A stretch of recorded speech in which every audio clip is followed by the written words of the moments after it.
Bonjour Emmanuel et bonjour à tous. Bienvenue sur les nouveaux chemins de la connaissance. Hey, you know what?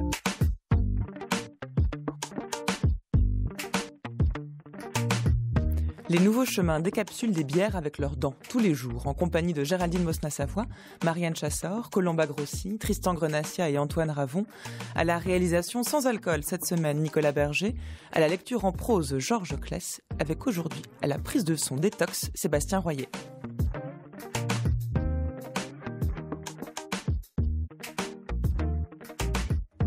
10h51, c'est l'heure à laquelle vous retrouverez Géraldine Mosna-Savoie pour ses 2 minutes papillons. Géraldine qui vous donnera envie de lire des textes de Philippe Cadic, aujourd'hui publiés en poche aux éditions de l'Éclat, Si ce monde vous déplaît, ainsi que Dernière conversation avant les étoiles. Alcohol gives you the release of the dream without the deadness of drugs. You know, you can come back down. You have your hangover to face. That's the tough part. You get over it. You do your job, you come back, you drink again. L'ivresse poétique, 4e et dernier temps. Après le hashish de Baudelaire, lundi, la mer infusait d'astres et lactescents de Rimbaud, mardi, et l'eau de vie d'Apollinaire, hier. Préparez-vous aujourd'hui à vous enfoncer encore davantage dans l'ivresse, cette fois-ci au sens propre, dans l'univers clos et renfermé de celui qui boit bière sur bière en rédigeant le journal d'un vieux dégueulasse, qui s'appuie sur sa machine à écrire comme d'autres s'accoudent au bar et qui répond au doux nom de Charles Bukowski. Tonight is going to be a very dignified reading. I will not rejoin or have rejoinders with the audience. I shall read you dignified poetry in a dignified way. We shall comport ourselves as ladies and gentlemen of culture. Thank you.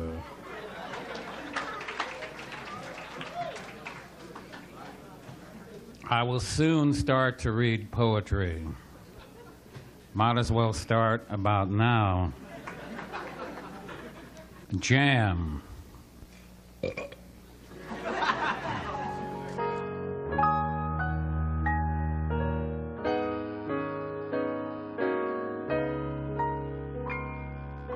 piano has been drinking.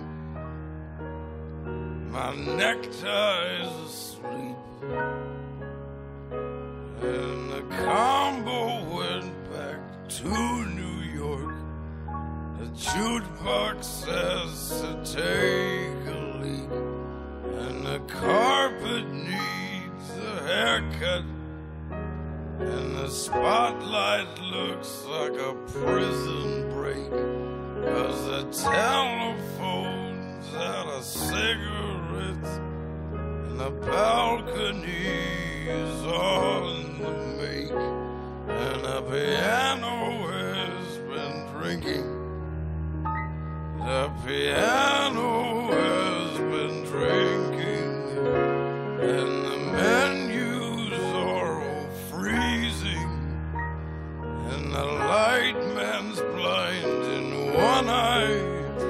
Bonjour Brice Mathieu-San. Bonjour. Bienvenue sur Nouveau Chemin de la Connaissance. Vous êtes écrivain, traducteur, vous avez traduit Bukowski dont on parle aujourd'hui et vous enseignez également l'histoire de l'art contemporain à l'École supérieure d'art et de design de Marseille.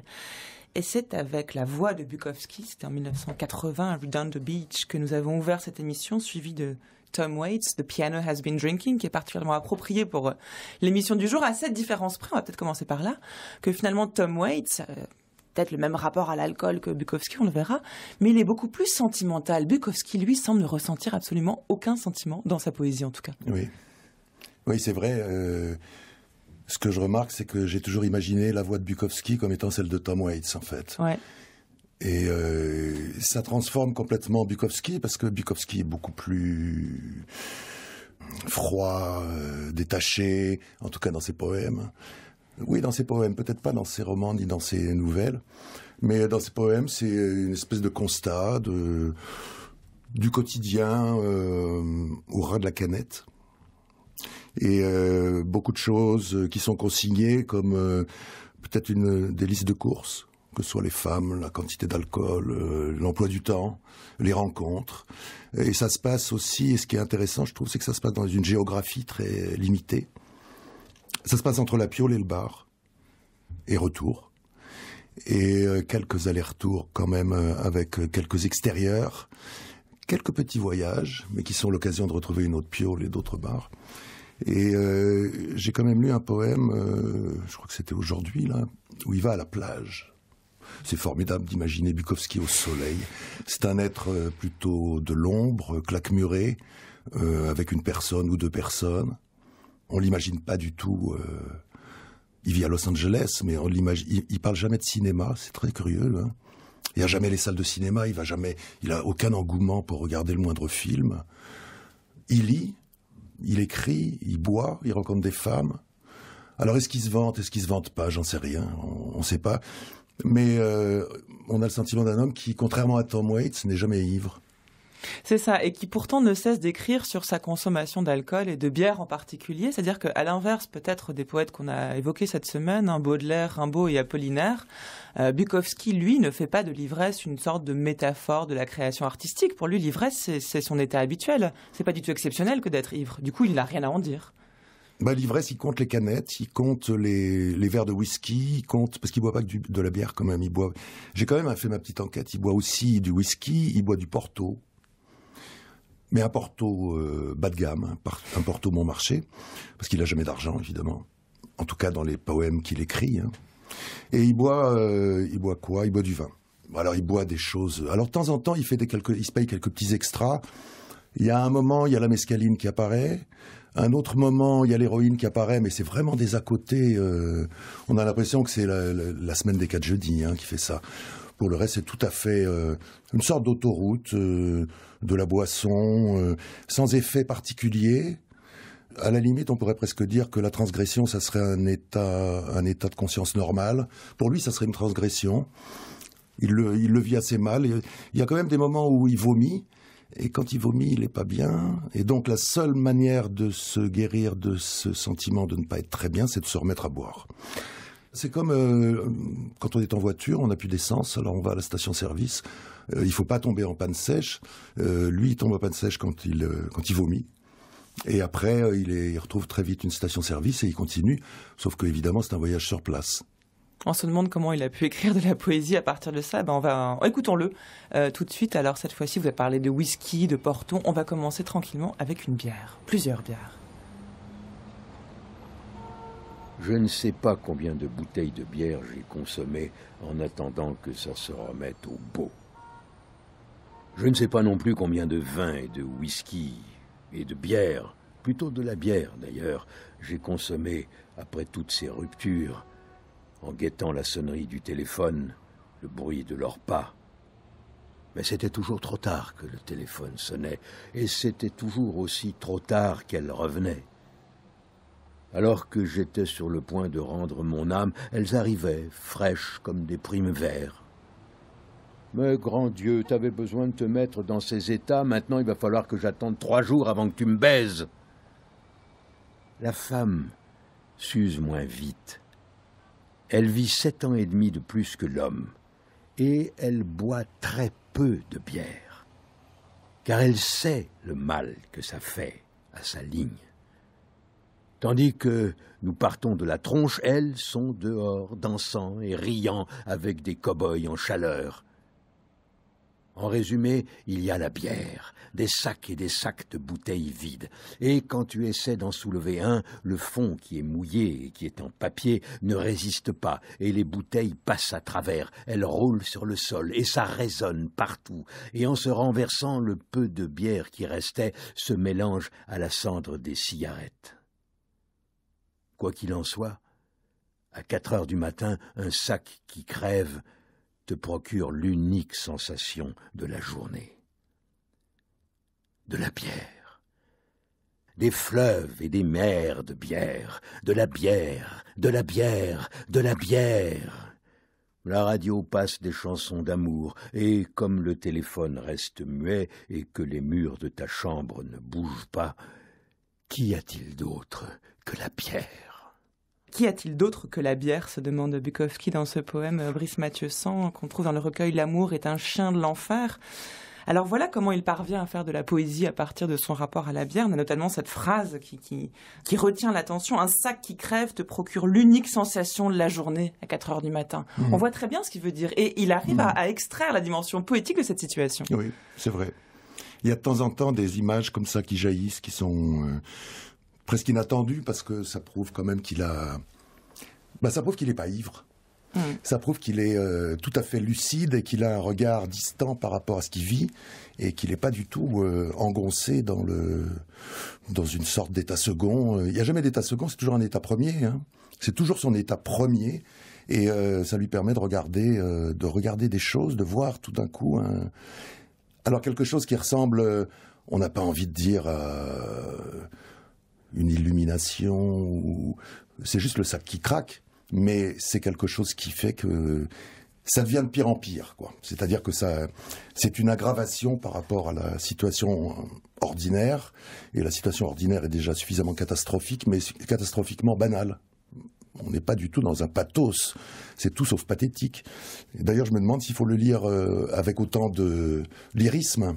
Et je pense peut-être une diction, tout ce qu'il y a de plus aussi banal, conviendrait très bien pour les poèmes. Et il est toujours dans cette espèce d'attente de voir un petit quelque chose qui va sortir de l'ordinaire. Alors ça peut être le fond d'une culotte sale, ça peut être un sac de course qui craque, ça peut être un verre qui tout d'un coup percute un mur et qui vole en éclats.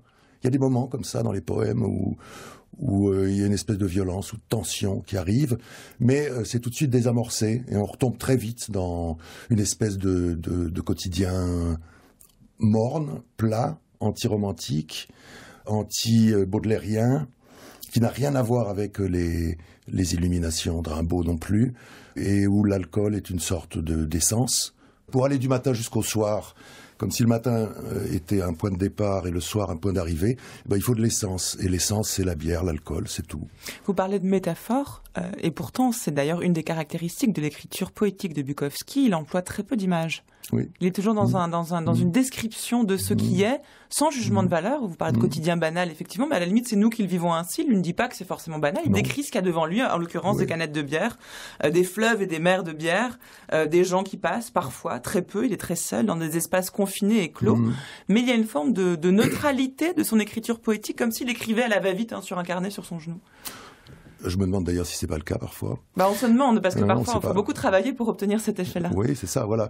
Et lui arrive avec une sorte de naturel, qui bannit en effet toute image, qui bannit toute métaphore, qui bannit toute émotion même. On n'a pas le sentiment qu'il ressente quoi que ce soit. Il y a parfois quelques sensations. Même l'orgasme est une espèce de banalité qui s'appelle orgasme et qui ne donne lieu à aucun développement. Que ce soit le sien, que ce soit celle de sa partenaire, il y a absolument aucune une sorte de comptabilité, je sais pas, peut-être le football américain donnerait. Encore, c'est trop passionné le football américain. Une espèce de comptabilité d'entrée et de sortie. C'est des entrées-sorties, des entrées dans un hall de gare et des sorties dans un hall de gare.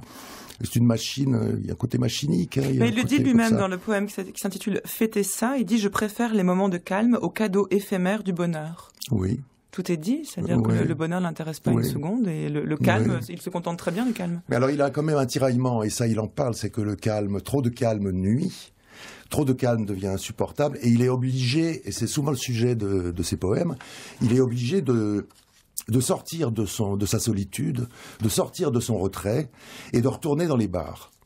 Et ça, c'est l'alternance, je pense, qui est vraiment fondamentale chez lui entre le lieu, la piole où il habite, le petit appartement un peu minable où il habite, les bars. Le petit appartement, ça lui sert à ramener des filles chez lui, mais il est très content quand elles s'en vont parce qu'enfin il peut écouter Brahms, Mozart, Mahler, un peu de Bach, du Charles Ives aussi. Curieusement, il aime bien Charles Ives. Et quand il est trop seul, quand il en a marre d'être calfeutré comme ça, dans sa solitude, il retourne dans les bars. Et ça, il le décrit très bien, ce passage, cette alternance entre les 50 mètres qu'il doit faire entre le petit motel où il habite et puis le bar où il rencontre...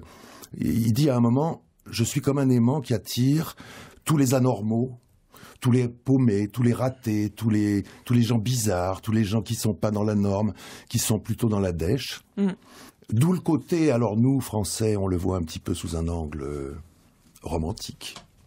Alors que je pense que c'est complètement abstrait de sa mentalité. Hein. Le romantisme, c'est dans la musique. Il le met dans la musique. Mais dans ce qui est de la description de son quotidien, puisque c'est quand même le grand sujet de ses poèmes, c'est absolument pas romantique, c'est une espèce de compte-rendu. C'est pas un journal, il essaie quand même de sélectionner quelques petits moments de rencontre, mais la rencontre n'a rien de bouleversant, la séparation n'est non plus rien de bouleversant. Ce qui le dérange le plus, c'est le fait d'être malade, c'est le fait de vomir. Et là, c'est vrai, il vomit beaucoup.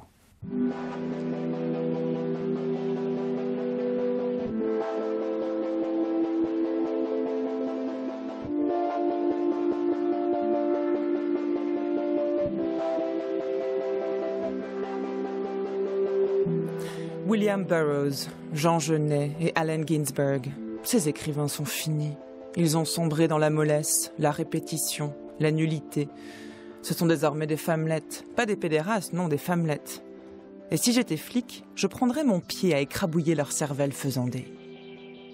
D'accord, j'accepte que l'on me pende pour ce blasphème. L'écrivain qui s'affiche dans la rue se fait sucer sa substantifique moelle par les imbéciles.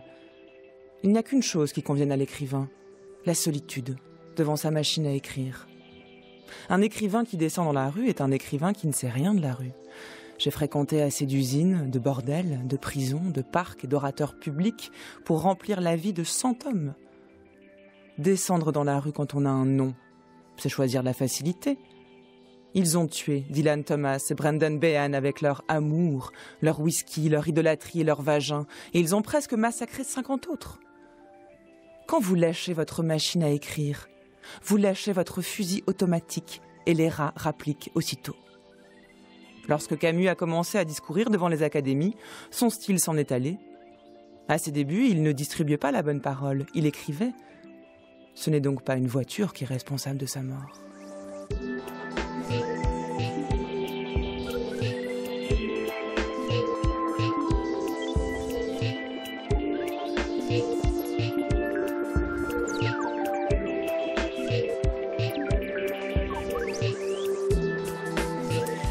Mathieu, sans que reproche Charles Bukowski à ses contemporains de la Beat Generation?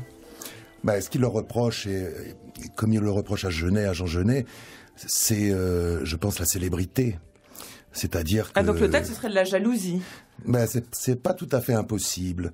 Il n'y a pas que ça, parce que quand il dit qu'ils descendent dans la rue, il fait allusion à un événement qui s'est passé dans les années 60 à Chicago, et où, en effet, il y a eu Jean Genet, William Burroughs, Allen Ginsberg et pas mal d'autres qui ont manifesté dans la rue pour les droits civiques et contre le massacre d'étudiants d'une université dont j'ai oublié le nom, vers Chicago. Bukowski n'apprécie pas ça du tout, c'est-à-dire que l'idée d'un engagement quelconque, il tape que sur des écrivains engagés politiquement, même Camus, il peut pas s'empêcher de dire du mal, il y a juste Sartre qui manque, mais c'est juste un oubli je pense. Mais ce qu'il lui supporte pas, c'est le fait d'être solidaire. Je crois qu'il y a l'idée de la solidarité, quelque chose qui lui est totalement étranger. Il l'oppose à la solitude de l'écrivain qui doit se servir de sa machine à écrire comme d'une mitrailleuse. Et il y a l'idée que l'écrivain est simplement efficace quand il écrit. Je ne crois pas que Jean Genet dirait le contraire ou que Burroughs aurait dit le contraire non plus. Il ne supporte pas l'idée du groupe. Il y a un passage de ses poèmes où il dit « Plus le groupe est nombreux, plus je le hais ». Alors ça va pour la Beat Generation, ça va pour... les groupes politiques, il n'y a pas un poème politique que je connaisse, il n'y a pas un texte politique de Bukowski. Pourtant, il a traversé les années 40, les années 50, 60, 70, 80.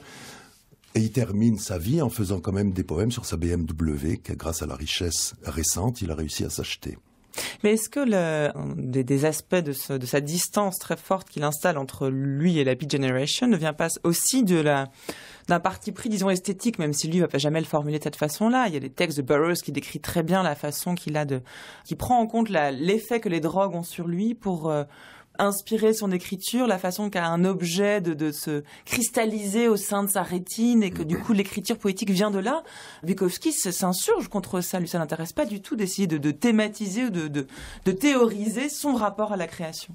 Ce qui l'intéresse pas du tout, c'est tout le mouvement qui est né aux États-Unis à partir des années 55 jusqu'à on va dire les années 70, et qui a été un mouvement dont la jeunesse était la cheville ouvrière, et qui était un mouvement à la fois de contestation, un mouvement très politique, et un mouvement qui prenait aussi des aspects poétiques, puisque tous les poètes de la Beat Generation associaient à la fois l'ivresse, mais une ivresse très à la fois politisée et en même temps sur une remise en question de la normalité. La lutte politique et la création poétique. Et donc cette association-là déplaît viscéralement à Bukowski, et Bukowski ne veut pas entendre parler de la drogue comme étant une possibilité d'élargir la conscience ou d'avoir accès à d'autres lieux de réflexion ou de sensation. Il ne veut pas entendre parler de politique. De ce point de vue, c'est vraiment très, on peut le définir de manière extrêmement négative. Hein. Et il ne veut pas entendre non plus de revendications générationnelles, parce qu'il est beaucoup plus vieux que ça. Il est beaucoup plus vieux que tous ces jeunes benets, je dis benets parce que c'est ce qu'il devait penser, qui allaient dans des concerts. Il y a quelque chose de très, je trouve, symptomatique chez Bukowski, c'est ses choix musicaux. Ses choix musicaux restent la musique allemande classique, pour le meilleur comme pour le pire, hein. Je connais aucun de ces textes où il parle de la musique qui se fait à son époque, que ce soit même le jazz ou le free jazz, ou que ce soit la pop ou le rock, ou je ne parle même pas du rap ou de choses comme ça. Mais il reste absolument fixé sur, c'est un obsessionnel hein, quand même, je veux dire la bière, Brahms, Mahler, Wagner, donc la musique allemande, il est d'origine allemande, ce qui est un peu normal. Mais en même temps, il y a une espèce d'aveuglement volontaire de ne pas écouter autre chose et de ne pas parler d'autre chose non plus. Comme il le dit dans le poème « Comment devenir un grand écrivain », il ne faut pas oublier ce cher Brahms, ce cher Bach et cette chère bière. Vous devez baiser le maximum de femmes, de belles femmes, et écrire le minimum de poèmes d'amour courtois. Et ne vous préoccupez pas de leur âge et ou des questions de talent. Simplement, buvez de la bière, de plus en plus, et allez aux courses au moins une fois par semaine, et gagnez, si possible. Apprendre à gagner n'est pas à la portée de tous. N'importe quel plouc peut devenir un excellent perdant. Et n'oubliez pas ce cher Brahms, et ce cher Bach, et cette chère bière. Mais pas de forcing. Dormez jusqu'à midi. Évitez les cartes de crédit et aussi de payer cash. Rappelez-vous qu'il n'y a pas un cul dans ce vaste monde qui ne vaille plus de $50 en 1977. Et si vous avez envie d'aimer, aimez-vous d'abord, mais en gardant toujours à l'esprit la possibilité d'une défaite complète, quelle qu'en soit la raison fondée ou non. Un avant-goût de la mort n'est pas nécessairement une mauvaise chose. Ne mettez pas les pieds dans les églises, les bars et les musées, et tel l'araignée, soyez patients. Le temps est notre croix à tous, avec l'exil, la défaite, la trahison, toutes ces saletés. Restez en tête-à-tête avec la bière. Chaque bière est comme du sang nouveau, comme une maîtresse éternelle. Prenez une grosse machine à écrire, et comme si vous ne faisiez que marcher et remarcher, attaquez-la durement, comme si vous disputiez un combat de poids lourd, comme le taureau quand il charge. Et rappelez-vous les vieux chiens qui se battirent si bien, Hemingway, Céline, Dostoïevski, Hamsun. Et si vous croyez qu'ils ne sont pas devenus fous dans leur trou, comme vous êtes en train de le devenir, sans femme, sans nourriture, sans espoir, alors vous n'êtes pas encore mûrs. Buvez encore plus de bière. Vous avez le temps. Et si ce n'était pas le cas, ce serait tout aussi bien. I could be holding you tonight. I could quit doing wrong and start doing right. You don't care about what I think. Think I'll just stay here and drink. Hey, putting you down won't square the deal. At least you know the way I feel. Hey, take all the money in the bank. Think I'll just stay here and drink. Vous écoutez France Culture, le nouveau chemin de la connaissance. C'est le 4e et dernier temps de notre série consacrée à l'ivresse poétique. Et pour l'occasion, c'est de Bukowski que nous parlons. Bukowski, Tom Waits, George Claes, Brice Mathieu-San. Un festival de voix radiophonique pour cette 4e et dernière émission. I think I'll just stay here and drink. Yes, sir.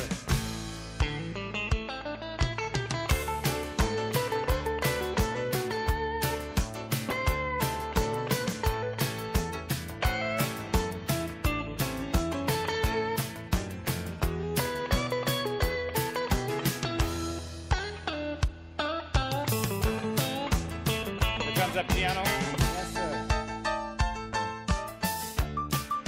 Sans compter la voix de Haggard Merle, I think I'll just stay here and drink, tout à fait à propos aussi, Brice Mathieu-San, pour cette émission sur l'écriture et la boisson. Alors, un vers, une expression a frappé votre esprit en l'écoutant, et moi aussi, à l'instant, dans le poème donc Comment devenir un grand écrivain.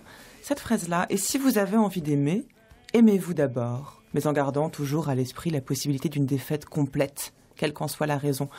Le voici l'amour, et le voici peut-être aussi, la voici l'explication de cette attitude de Bukowski, peut-être l'impossibilité d'aimer, d'abord l'impossibilité de s'aimer lui-même.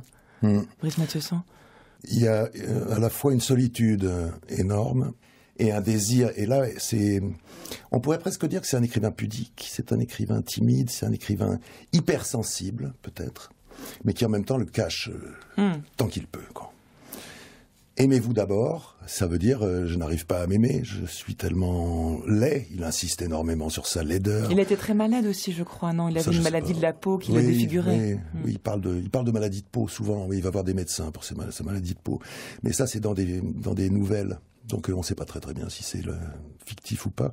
Mais je crois qu'il y a un problème, sans vouloir jouer au psychanalyste rapide, d'image de soi qui est extrêmement difficile à constituer et qui s'effrite en permanence.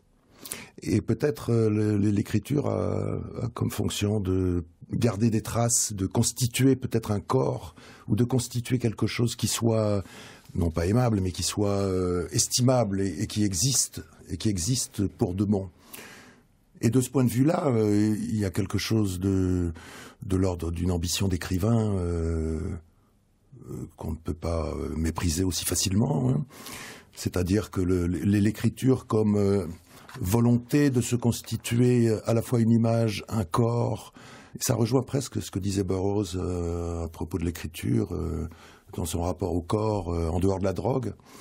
Le papier sur lequel il écrit pas avec de la bière, il écrit pas, on ne sait pas très très bien d'ailleurs dans quel état il écrit, Bukowski, mais c'est peut-être une alternative à l'alcool. De même que chez Burroughs c'était très très flagrant, soit il se défonçait, soit il écrivait. Les deux étaient incompatibles. Et tout d'un coup, on se dit que Bukowski est quelqu'un qui se déteste tant, qui dit tellement de mal de lui, qui ne fait rien pour se faire aimer, et qui dans ses textes est tellement négatif, il fait tout pour se rendre plutôt détestable, à force de mépris des femmes en particulier, de ses copains qu'il n'hésite pas à doubler, à tromper, à leur piquer du fric, etc.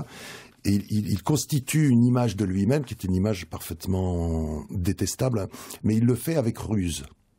C'est-à-dire qu'à la fois ça nous séduit et à la fois ça nous dégoûte.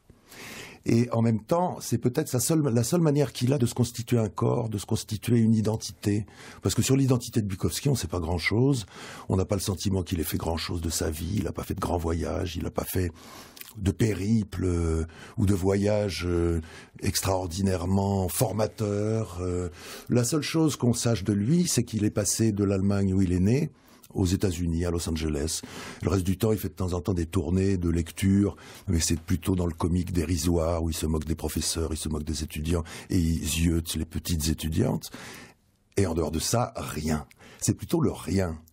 Avec cependant au moins un passage par la France, c'était en 1978, sur le plateau d'Apostrophe, reçu par Bernard Pivot. Écoutez comment il commence par très sérieusement parler de la conception qu'il se fait de la vérité, qui n'a rien à voir avec la vérité des philosophes, et comment ensuite, vous le disiez, il parvient à se faire détester et à se faire littéralement foutre dehors du plateau. Écoutez. La vérité pour les philosophes, la vérité des philosophes, la vérité des grands esprits de tous les temps, eh bien, c'est une vérité qui a été dite par eux, mais c'était une vérité tellement ennuyeuse. D'accord, c'était la vérité vraie sans doute, mais c'était tellement ennuyeux que finalement personne ne les a écoutés. Oui. Alors, moi, j'essaye de faire que la vérité soit une jeune fille en très jolie petite soue et en mini-jupe, de manière à ce que les gens la regardent au moins, et que les gens aient envie quand même de la voir, de la connaître. Alors j'essaye vraiment d'orner la vérité de manière à ce qu'on s'y intéresse, car la vérité toute seule devrait être belle, et pas simplement quelque chose que l'on doit connaître, Il faudrait que ce soit quelque chose qui arrive à vous prendre, littéralement. Tout comme une ravissante putain. Bon. Alors, bien. Mais, Antonin Artaud, j'ai lu ses lettres. Oh, qui sont pas... Bukowski, shut up. Bukowski, j'allais te foutre mon poing dans la gueule. Doucement, Cavana, doucement. Oh, c'est pas vrai. Je ne peux pas l'emmener. Soyez gentil de l'emmener parce que non, il ne pourra pas parler au moins 7 minutes. Je ne suis pas en train de vouloir dire du mal de mon sexe, hein, pas du tout. Nous passons pour des dégueulasses parce que de temps en temps, quand elle nous emmerde trop... Oh, OK. Ciao. Bah, finalement, il ne tient pas tellement la bouteille, cet écrivain américain. Voilà. Attendez, vous voulez pas l'emmener, là? Voilà, monsieur.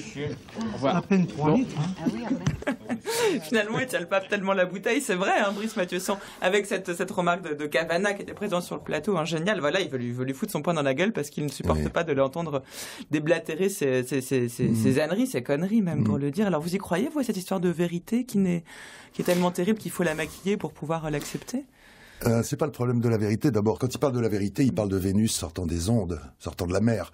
Bon, il parle de la vérité comme une espèce de figure allégorique, une jolie pute. Voilà, pour lui, c'est ça la vérité. Mais je crois que Apostrophe, cette fameuse émission qui a été tellement glosée, commentée, ça pose bien le problème, c'est-à-dire Bernard Pivot et peut-être nous aussi en ce moment, on est en train de parler de l'ivresse du point de vue de la sobriété, et donc en excluant totalement ce qui est le contraire de la parole de Bukowski, c'est-à-dire quand il est sur le plateau, il est ivre, et en même temps, il se comporte en homme ivre. Et donc, Bernard Pivot, de son côté, incarne la sobriété, et on voit bien jusqu'à quel moment ça peut dialoguer. Il y a un moment où il y a une impossibilité, donc Bukowski se fait virer du plateau. Et il y a comme ça une manière je pense, de considérer l'ivresse à partir de la sobriété qui fait que c'est très difficile, et c'est presque, je dirais... insensé, il y a une absence de sens à parler de l'ivresse à partir du point de vue de la sobriété. Il y a quelque chose d'obscène, obscène au sens propre, c'est-à-dire c'est en dehors de la scène du discours rationnel ou du discours du commentateur ou même du discours universitaire.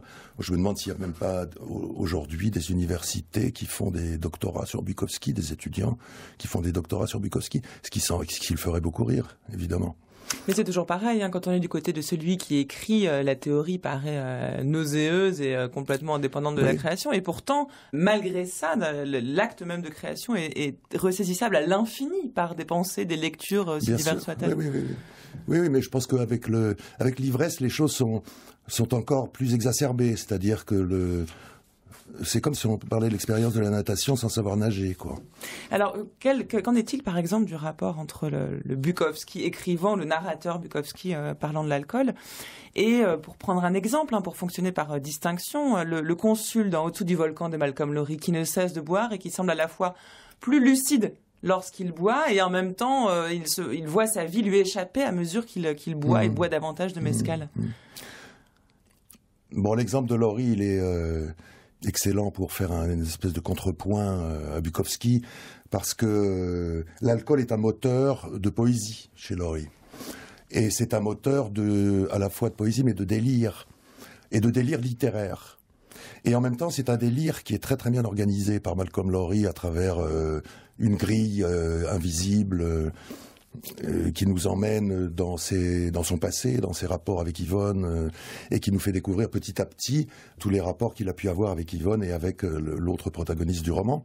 Alors que chez Bukowski, c'est tout à fait le contraire. L'alcool est le moteur de rien. il n'y a pas d'embrayage de la création littéraire à travers l'alcool. C'est pas un catalyseur, ça ne catalyse strictement rien. Ça permet simplement en tout cas c'est ainsi qu'il nous le décrit, hein, ça permet simplement de continuer à rouler, de continuer à aller de bière en bière, de femme en femme, de bar en bar, et peut-être de tenir le temps, de maintenir le temps, de garder une sorte de continuité dans le temps du quotidien. Je remarque qu'il est souvent sans travailler dans ses poèmes. Il est souvent au chômage, ou il est souvent entretenu, ou alors il a un petit pécule qu'il garde. Et donc, il essaye de faire durer les choses, de faire durer. Et de faire durer parfois les alternances de vide. Et le vide, c'est quand il est seul. Et il ne parle pas vraiment des moments où il écrit. Il y a juste un poème, alors je ne sais plus très bien où il est, mais sur 12 singes en train de voler, 12 singes volants. Et c'est assez étonnant parce qu'il raconte la nouvelle qu'il est en train d'écrire. Et c'est en même temps lié à ce qui lui arrive au quotidien, c'est-à-dire des amis qui viennent le voir, une femme qui vient le voir, alors il arrête d'écrire, et après, mais en même temps, il continue à gamberger à son poème, et après, il retourne sur sa machine. Mais l'acte de l'écriture n'est pas mis en scène. Et l'alcool, contrairement à chez Laurie, à mon avis, sert simplement à poursuivre, à aller de l'avant, et à faire en sorte que ça ne cale pas.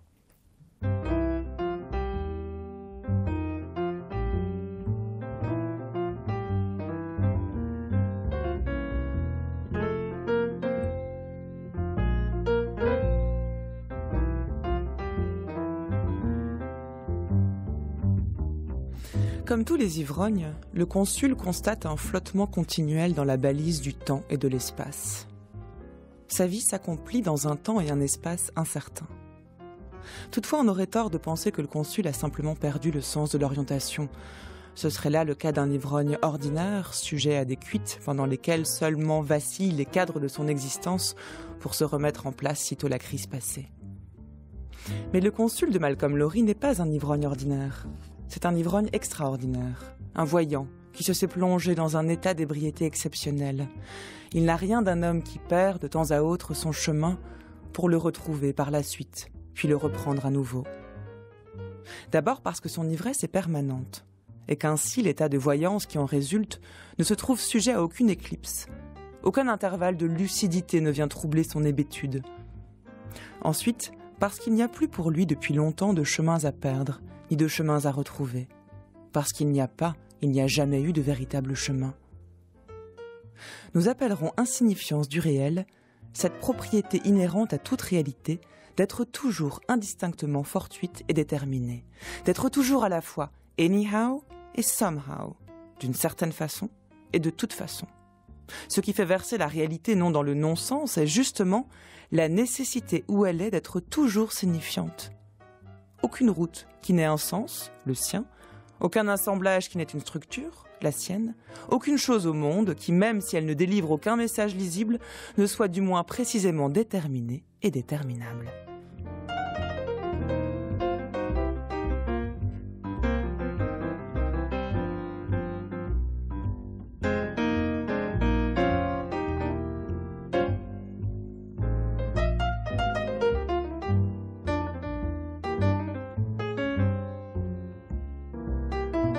C'est Clément Rosset, le philosophe Clément Rosset, dans son ouvrage « Le réel et son double » qui date de 1976, qui fait cette analyse très précise, très fine du consul de Malcolm Lowry, qui nous est bien utile aujourd'hui, Brice Mathieuson, pour distinguer l'ivrogne qu'est le consul de l'ivrogne sans doute qu'est Bukowski.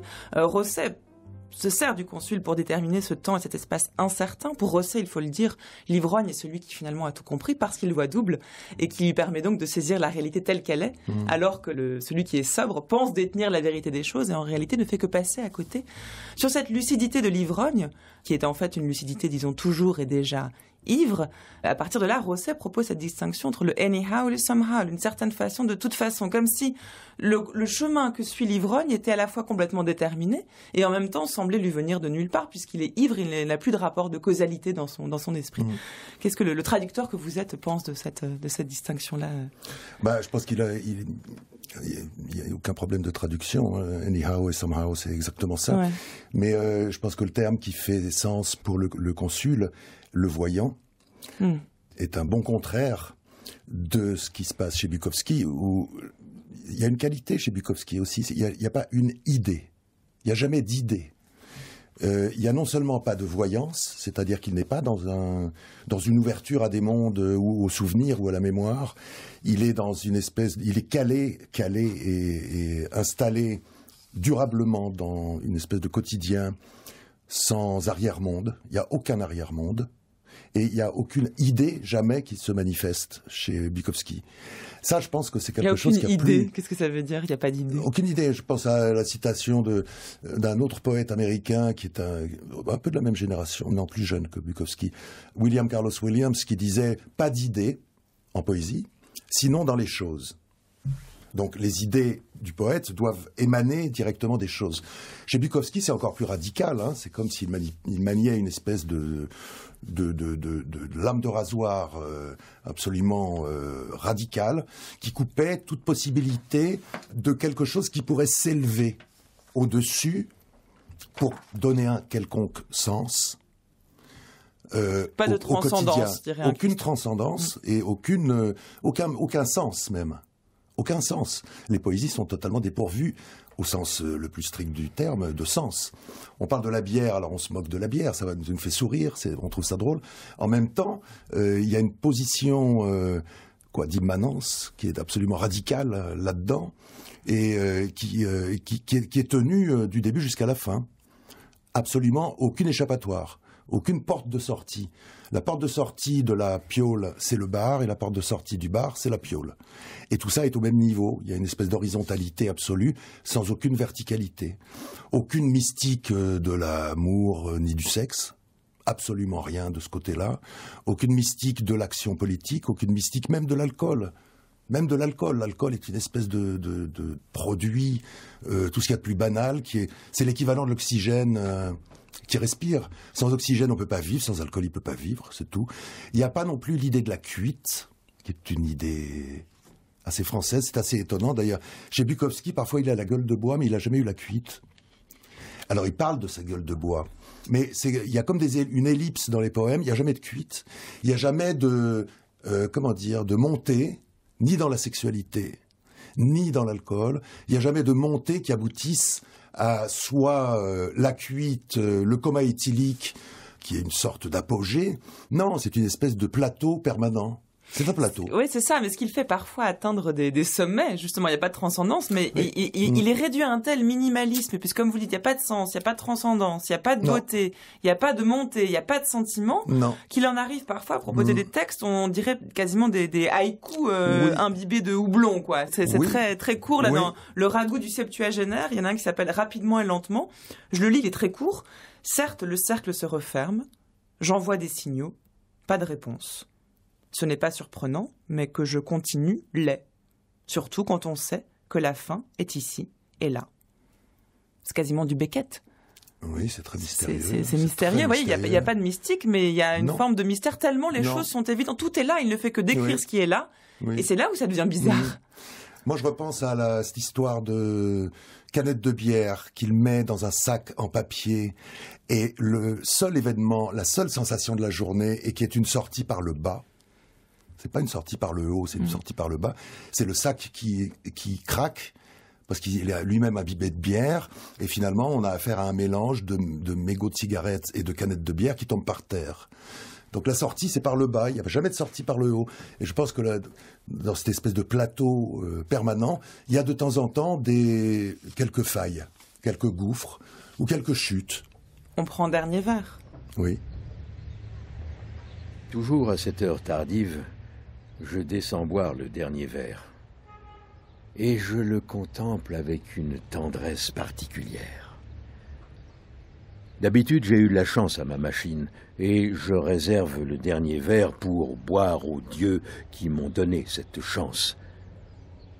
Et ce soir, ou plutôt ce petit matin, je me suis dit pour la première fois, dernier verre, et le dernier des derniers, ça arrivera.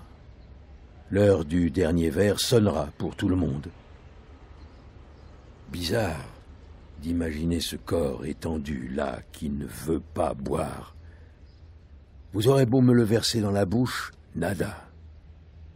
Chinaski? Non, Il n'a pas rejoint les alcooliques anonymes. Il a juste arrêté d'un seul coup. Bingo, comme ça.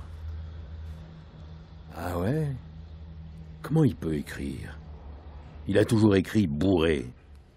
Il n'écrit plus. Il se dégonfle, l'enfoiré. Je l'ai toujours dit qu'il était bidon. Entre-temps, je bois aux dieux. Je regarde dans le matin de la nuit et compte 8 fils téléphoniques, 69 années, 2 arbres, et c'est tout ce que je vois. Il ne reste plus qu'un demi-verre. Une gorgée pour les dieux, une gorgée pour moi. Et voilà. Quelle entente, quel triomphe, alors que les murs m'enveloppent et que je me dirige vers la chambre, la joie et la musique sur les talons. Le parfait dernier verre. Une fois encore. Ce dernier vers qui n'est jamais vraiment le dernier, Brice Mathieuson, dans ce poème qui est tiré du Ragout du Septuagénaire, publié en 1983. Le titre lui-même est tout un poème. Est-ce que vous entendez également une forme de... Peut-être pas d'inquiétude, mais la mort n'est pas très très loin non plus. Ça arrivera, l'heure du dernier vers sonnera pour tout le monde. Sans parler de mystique, on sent quand même qu'il y a comme un sens qui essaie de gratter derrière tout ça. Bah oui, il le sent parce que je pense qu'il y a eu beaucoup de gens qui sont morts autour de lui aussi. Mais il le sent, l'idée que la fin va arriver un jour et que le dernier vers, c'est pas le dernier vers pour la route, c'est pas le dernier vers de la soirée, mais ce sera le dernier vers de sa vie. Bon, alors il en fait quelque chose et il dit la musique, voilà, la musique restera, la musique sera là. La joie et la musique, étonnant qu'il parle de la joie. La joie parce que ça sera fini. Parce qu'il aura pu continuer à passer du bar à la chambre. Et là, il sera dans la boîte. Donc il est content. Il n'y aura plus de verre à boire. Il y aura juste le dernier trajet et ses copains il imagine ce que ses copains diront. Il était bidon. Eh ouais, il était bidon. Est-ce que je suis bidon? Est-ce que je suis pas bidon? C'est ça qui l'inquiète. Est-ce que je vais me constituer quand même quelque chose de concret et de pas liquide, du solide, un volume, des volumes, des textes, des livres? Est-ce que ça tiendra la route? Est-ce que ça durera? C'est pas évident, c'est pas gagné. Et l'angoisse, c'est est-ce qu'on dira pas le jour de mon enterrement, finalement, je te l'ai dit, Chinaski, il était bidon. Chinaski étant un... Chinaski, c'est son alter ego. Son surnom, oui. Oui. Il y a l'image du taureau aussi qui revenait dans un des poèmes qu'on a lu là. Et l'image du taureau, c'est une image de combat avec l'écriture, de combat avec la machine à écrire, qu'il a prise, je pense, du côté d'Hemingway avec la tauromachie. Mais il le dit avec beaucoup de pudeur. C'est pas quelque chose qui va clamer sur les toits ou dont il va faire de l'emphase. C'est jamais surgonflé, c'est toujours dégonflé chez lui. Ça, c'est toujours dégonflé. Et il se demande si lui-même n'en est pas un. It'll only take 12 beer, my dear, and I'll be yours till morning. It'll only take 12 beer, my dear, and I'll be yours. Just give me some time, and it'll all come clear. It'll only take 12 beer, my dear, and I'll be yours. I made my way into the tavern.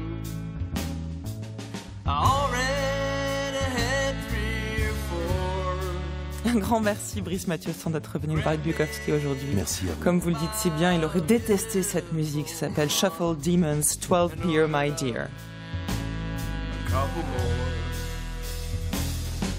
She said that know what you're thinking.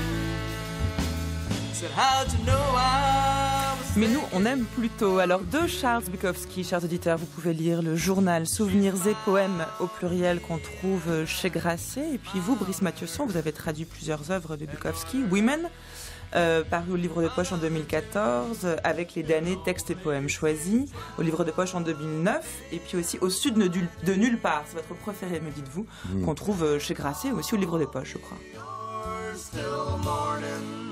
It'll only take 12 bear my dear, and I'll be yours. Et vous n'êtes pas que traducteur, vous êtes également romancier. Brice Mathieuson, j'ai plaisir à citer votre roman Luxiosa, qu'on trouve aux éditions POL. Il y est beaucoup question d'alcool?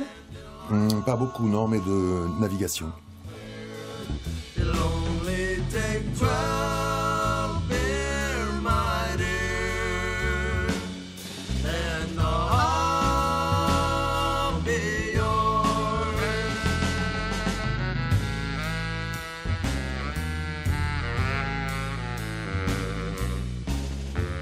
Vous écoutez France Culture, les nouveaux chemins de la connaissance.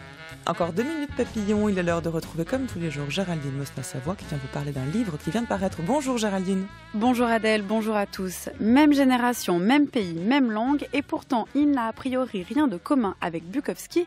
C'est Philippe Cadic dont 4 essais et conférences sont publiés en format poche aux éditions de l'Éclat.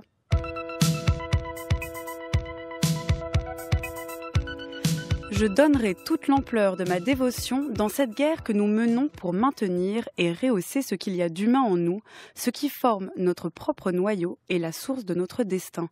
Ces quelques mots, on peut les lire dans une des 4 conférences de Philippe Cadic, conférences et essais rassemblés dans un recueil sous un titre qui fait écho à ces mots « Si ce monde vous déplaît ». Car ce qui traverse l'œuvre de cet écrivain de science-fiction, l'un des plus grands sûrement du XXe siècle, c'est bien cette mise en question de ce qui fait notre monde et de ce que fait notre monde.